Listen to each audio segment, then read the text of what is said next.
dilakukan banyak hal yang boleh dilakukan di luar sholat. Setelah takbiratul ihram kalau dilakukan batal. Sholat sambil makan sate kambing batal. Batal.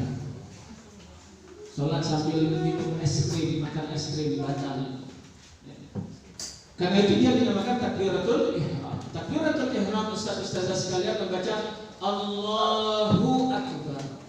Ketika kita menyebut Allahu Akbar, ustaz-ustazah sekalian, kalau bisa hati kita ini tidak ada lagi dunia, yang ada hanya Allah. Seluruh dunia ini, apapun itu, rumah kita, istri kita yang cantik molek, suami kita yang tampan cute, anak-anak kita, ya, itu hilangkan itu. Yang ada hanya Allah. Seluruh kegalauan kita, kerisauan kita, urusan duniawi kita itu buang. Allah, Allah yang maha besar, yang paling besar. Rasulullah Sallallahu Alaihi Wasallam dalilnya dari hadis sahih diriwayatkan oleh Imam Bukhari dan Muslim. Idza qumta ila sholati fa asbighil wudu'a thumma istaqbilil qiblata fakabbir. Apabila engkau berdiri untuk sholat, maka sempurnakan wudu. Fa asbighil wudu. Asbighil wudu, sempurnakan wudu. Di sini diterjemahkan hendaklah sholat maka berwudulah dengan sempurna. Ada disebutnya dengan sempurna. Sempurnakan wudu. Dan kita sudah membahas tentang wudu. Dan ustaz-ustazah sekalian, jagalah wudu. Itu di antara perisai yang diberikan kepada kita umat Islam. Jagalah wudu, karena wudu itu akan melindungi kita ketika cahaya wudu akan melindungi kita ketika masuk ke dalam kubur, ketika kita berada di padang mahsyar, ketika kita akan memasuki telaga Nabi, ketika kita akan melewati titian sirat. Wudu itu akan mengiringi kita. Karena itu apabila kita berwudu, ulang wudu dan usahakan menjaga wudu. Yang paling mudah menjaga wudu itu taqlilut ta'am wasyarab, menyedikitkan makan dan minum. Karena kalau banyak makan banyak minum, banyak kewisi, banyak kewisi. Pun kalau seandainya kita tidak bisa taqlilut ta'am wasyarab, mendikitkan makan dan minum, rajin-rajinlah berwudu. Batal wudu, batal wudu. Ustaz, macam mana bedakan ini Ustaz? Wudu itu akan memberikan kemilau yang tidak bisa ditandingi oleh bedah apapun. Ada apa? Clean apa lagi? Kita clean itu Ustaz tidak tahu. Hah? Dry clean. Kalau tidak percaya, belajarlah berwudu. Seminggu main berwudu terus. Batal wudu berwudu, batal wudu berwudu, batal wudu berwudu. Dan ketika mau mulai itu jangan lupa foto. Setelah seminggu foto lagi, pasti berbeda. Kalau tidak percaya.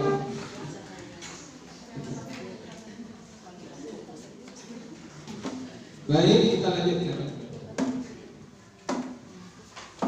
Di dalam hadis yang lain dari Ali radhiyallahu anhu, sesungguhnya Nabi sallallahu alaihi wasallam bersabda, "Miftahus shalah al-wudu." Kunci salat itu miftah, kunci. Kunci salat itu adalah wudu. Kunci salat itu wudu.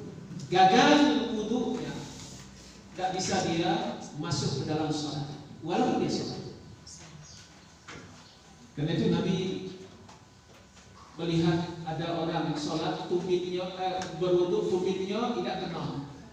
Wailul lil aqab, celaka tumit-tumit itu masuk neraka. Asal wudu biasa siram baik, asal-asalan tidak dijaga wudunya dengan sempurna.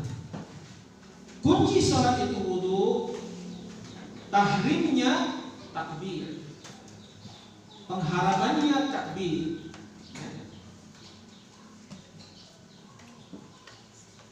Tahliluha, penghalalannya. Jadi ketika takbiratul ihram ada hal-hal yang boleh di luar salat, haram di dalam salat.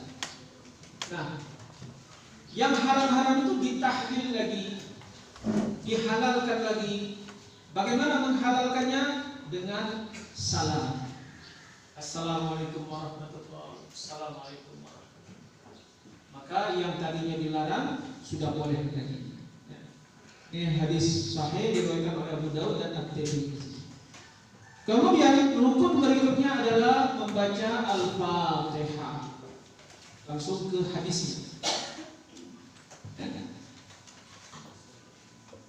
Dan di dalam mazhab Syafi'i ditegaskan betul membaca Al-Fatihah itu salah satu ayat pertamanya adalah Bismillahirrahmanirrahim. Ayat pertamanya adalah Bismillahirrahmanirrahim. Dalam hadis Rasulullah sallallahu alaihi wasallam bersabda, la salata liman la yaqra fiha bi Fatihatil kitab. Tidak sah salat bagi siapa yang tidak membaca Fatihatul kitab, yaitu surah Al-Fatihah atau surah Alhamdulillah atau surah Asy-Syifa. Dan Al-Fatihah banyak nama-nama lain.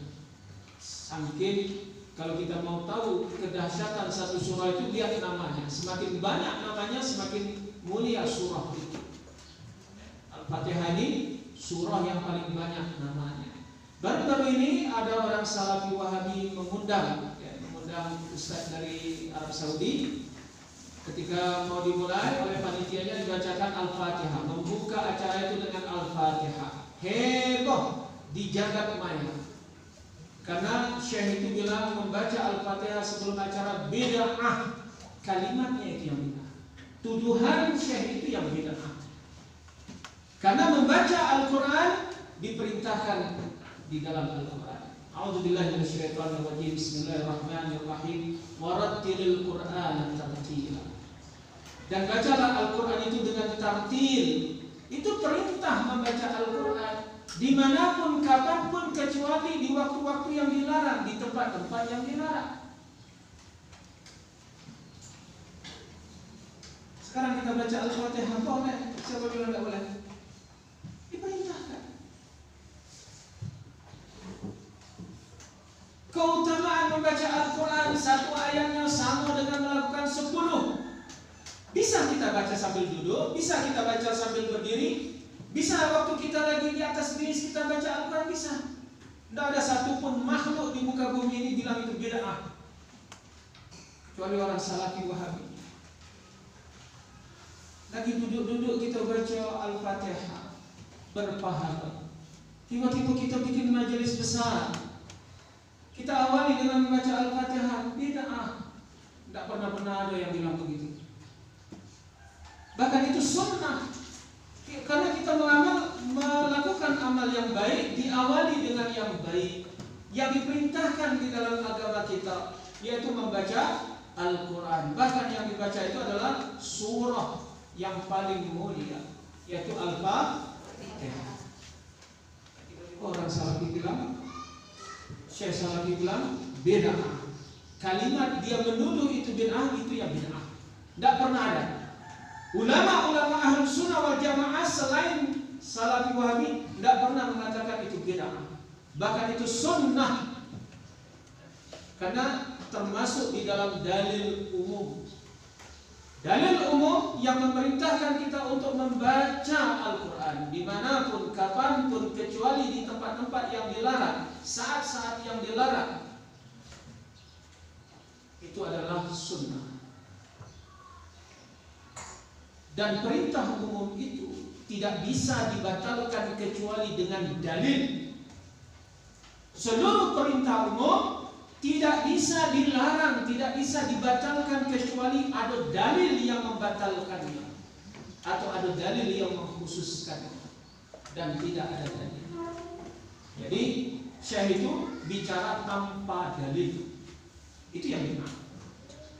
Itu yang benar. Ustaz-ustazah sekalian yang dirahmati oleh Allah,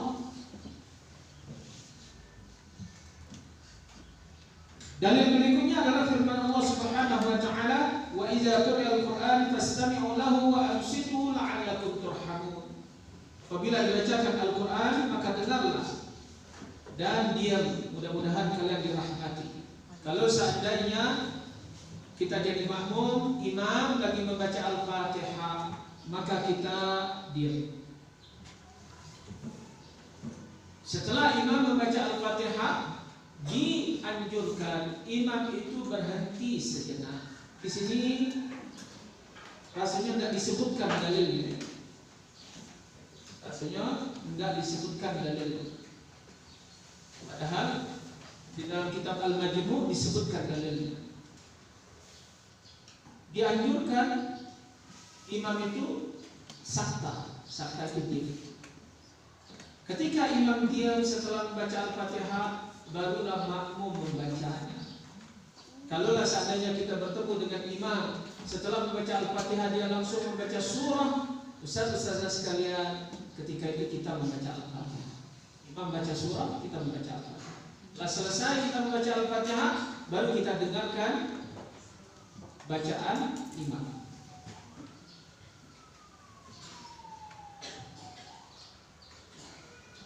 Dalil yang ketiga, an Abi Hurairah radhiyallahu anhu anna Nabi sallallahu alaihi wasallam qala, "Man adraka ar-ruku' faqad adraka as-shalah." Rawahu al-Bukhari dan Muslim.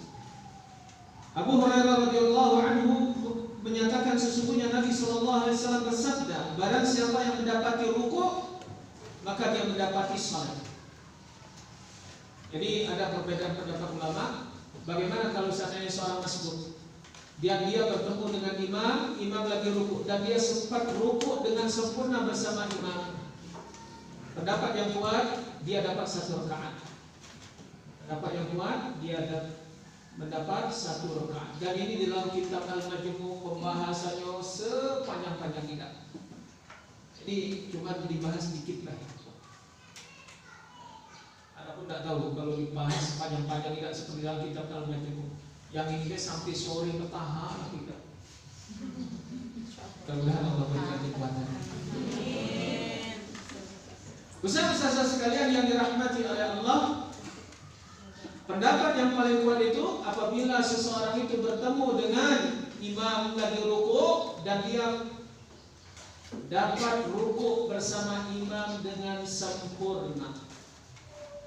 Ruku' dengan sempurna itu dia bisa mencondongkan badannya itu, punggungnya itu dengan sempurna, kemudian membaca Subhana Rabbiyal Azim.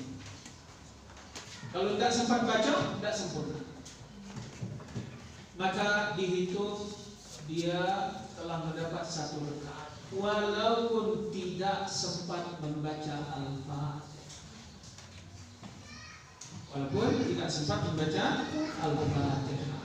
Jadi rukun membaca Al-Fatihah itu dikecualikan untuk orang yang masbuk.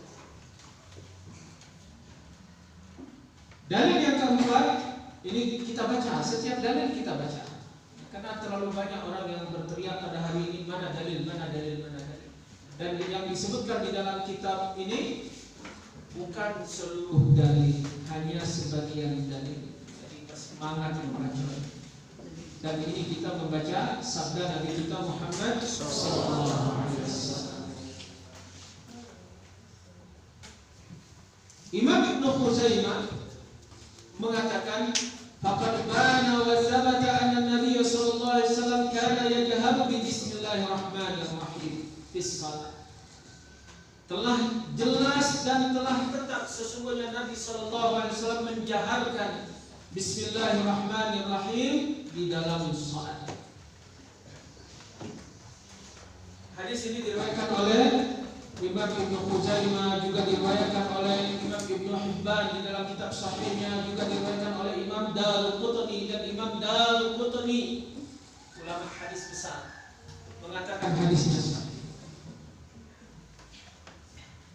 Dalil berikutnya hadis dari Mu'adz bin Abdullah al-Mujmir, dia berkata, Salaitu wara'a Abi Hurairah radhiyallahu anhu faqara'a bismillahirrahmanirrahim thumma qara'a bi ummil kitab hatta idza balagha waladhdallin qala amin. Kata Nu'aim bin Abdullah al-Mujmir, aku telah salat di belakang Abu Hurairah radhiyallahu anhu dan Abu Hurairah membaca bismillahirrahmanirrahim dan membaca ummul kitab, sehingga apabila sampai kepada waladhdallin beliau menyebut amin. Ini dalil menjaharkan bismillahirrahmanirrahim. Kemudian Abu Hurairah berkata ketika selesai salam, demi jiwaku di tangannya, sesungguhnya aku adalah orang yang paling mirip di antara kamu salatnya dengan salat Rasulullah sallallahu alaihi wasallam. Jadi bismillahirrahmanirrahim itu dijaharkan. Kalau seandainya kita melihat ada orang tidak menjaharkan bismillah,